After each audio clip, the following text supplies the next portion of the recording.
আসানসোল পুরসভার অস্থায়ী সাফাই কর্মীরা শুক্রবার থেকে কর্মবিরতি শুরু করে আন্দোলনে নেমেছেন এবং শনিবারই পুরসভার সামনে তাদের বিক্ষোভ কর্মসূচি অব্যাহত রয়েছে। 4 দফার দাবি সামনে রেখে এই আন্দোলন শুরু করেছে সাফাই কর্মীরা।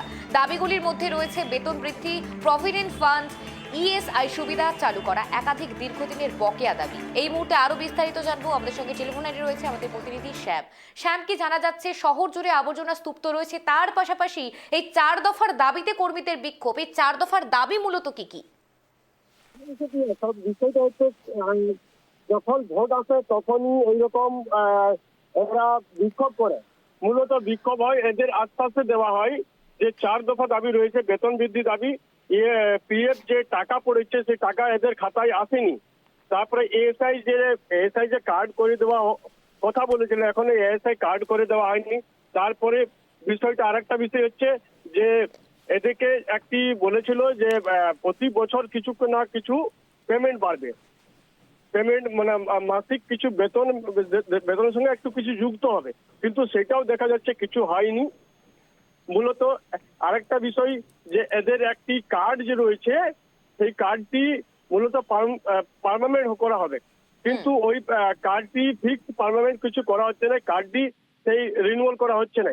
মূলত দাবি হচ্ছে এদের যে এই যে সাফাই কর্মীরা যে দীর্ঘদিন ধরে এরা রাত দিন যে আসানসোল পৌর নিগমের 106টি ওয়ার্ড রয়েছে, সেই 6টি ওয়ার্ডের সাফাই কর্মীরা রাত দিন করে পরিষ্কার পরিচ্ছন্ন করে রাখে শহরকে, কিন্তু আজ 2 দিন ধরে দেখা যাচ্ছে কোনো পরিষ্কার পরিচ্ছন্ন হচ্ছে না। নোংরা আবর্জনা, হসপিটাল চত্বর রয়েছে, বাস স্ট্যান্ড রয়েছে, সমস্ত জায়গায় নোংরা আবর্জনায় ভর্তি রয়েছে। আজকেও মূলত সেই রকমই পরিস্থিতি রয়েছে। আজকে ওই যে ওদের যে কন্ট্রাক্টর রয়েছে যাদেরকে দিয়ে কাজ করায়, প্রশাসনিক কোনো আধিকারিক সেখানে পৌঁছেছে? প্রশাসনিক আধিকারিকরা ওই মেয়র সঙ্গে কথা বলে বিধান উপাধ্যায় আশ্বাস দিয়েছেন যে দ্রুত মিটে যাবে। কিন্তু আজকে যখন ওই কর্পোরেশনের ভিতরেই মিটিং হয়, যে ওদের যে ঠিকাদাররা রয়েছে তাদের সঙ্গে মিটিং হয় বলে বলে যে 3 দিনের মধ্যেই সমস্যার সমাধান হয়ে যাবে, কিন্তু ওরা মানেনি, ওরা বেরিয়ে এসছে, ওই কর্মবিরোধীতেই রয়েছে। আর আরেকটা বিষয় হচ্ছে যে বিষয়টা যে এদের যে বেতন এএসআই যে দেওয়া হয়েছে, এএসআই এর টাকা বা পিএফ এর টাকা এখনো পর্যন্ত এদের খাতায় আসেনি, সেই নিয়ে ক্ষুব্ধ রয়েছে। এরা বারবার বলে আসছে যে আমাদেরকে যে আমরা যেভাবে পরিশ্রম করি সেভাবে টাকা নেই। 10,000 টাকা মাসিক বেতন রয়েছে, কিন্তু এরা মূলত এটাতেই অনড় রয়েছে যে 15,000 টাকা মূলত বেতন। আমরা যে খবরের দিকে নজর রাখছি আসানসোলে সেখানে কর্মবিরতিতে পৌরসভার অস্থায়ী সাফাই কর্মীরা, কারণ সেখানে 4 দফার দাবিতে সাফাই কর্মীদের বিক্ষোভ প্রদর্শন হয়েছে। মূলত তাদের বিভিন্ন দাবি অর্থাৎ 4 দফার দাবি রয়েছে, বেতন বৃদ্ধি থেকে শুরু করে প্রভিডেন্ট ফান্ড থেকে শুরু করে ইএসআই সুবিধা চালু করা, একাধিক দাবি, দীর্ঘদিনের বকেয়া দাবি এবং কর্মবিরতির জেরে সাফাই পরিষেবা মারাত্মকভাবে ব্যাহত হয়েছে। বিভিন্ন ওয়ার্ডে জমে উঠেছে আবর্জনা স্তূপ, যার ফলে সাধারণ মানুষের দুর্ভোগ ক্রমশ বাড়ছে।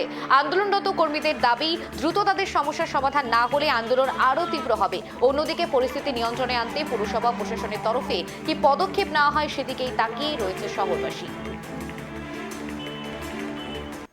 পেমেন্ট থেকে ওরা 50 টাকা পিএফ এ জমা করবে, কিন্তু 2025 1 এপ্রিল থেকে বলে আমাদেরকে ইউএন নাম্বার দিয়েছে, তার মধ্যে লেখানো আছে 1 এপ্রিল, সেই দিন থেকে একটা টাকাও জমা পড়েনি।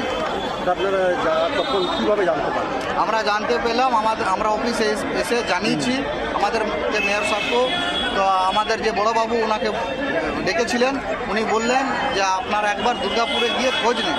আমি 5 জনকে পাঠিয়েছিলাম দুর্গাপুর, ওখানে গিয়ে দেখছে অ্যাকাউন্ট রেডি হয়েছে পিএফ।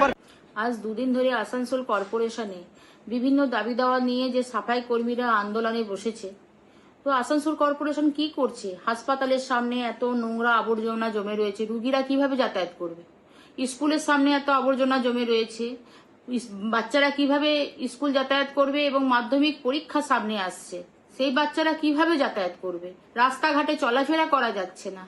আমাদের মুসলিম ভাইদের সামনে শবে বরাত উৎসব আসছে, তারা কিভাবে উৎসব পালন করবে? এরকম অপরিষ্কার আমাদের আসানসোল কর্পোরেশনের প্রথমত হচ্ছে, দেখুন, সবাইকে মানুষকে সচেতন হতে হবে। প্রথমত হচ্ছে গতকাল থেকে হয়েছে, এখন গতকাল থেকে আমার কাছে 2-1টা ফোন হয়ে গেল, ডাস্টবিন পরিষ্কার হয়নি। তো যেহেতু ওদের স্ট্রাইক চলছে, স্ট্রাইকটার জন্য এটা প্রবলেম হয়েছে, যত তাড়াতাড়ি সম্ভব এটা আয়োজন করা হবে। না নির্বাচনের আগে কি কোনো রাজনীতি দেখতে পাচ্ছি? ইন্ধন পাচ্ছি না, রাজনীতির কোনো ব্যাপার নয়, রাজনীতির কিছু নয়। তাদের ডিমান্ড রয়েছে, ডিমান্ডগুলো দিচ্ছে। মানে ওদের ডিমান্ডগুলোর যুক্তি আছে? যুক্তি না, ডিমান্ড মানুষ তো, আমিও তো ডিমান্ড করতে পারি যে আমি এটা চাই, কিন্তু আমার ডিমান্ডটা আমি চাইছি। এবারে কর্তৃপক্ষ কতটা মেনে নেবে, কর্তৃপক্ষ কতটা করতে পারবে।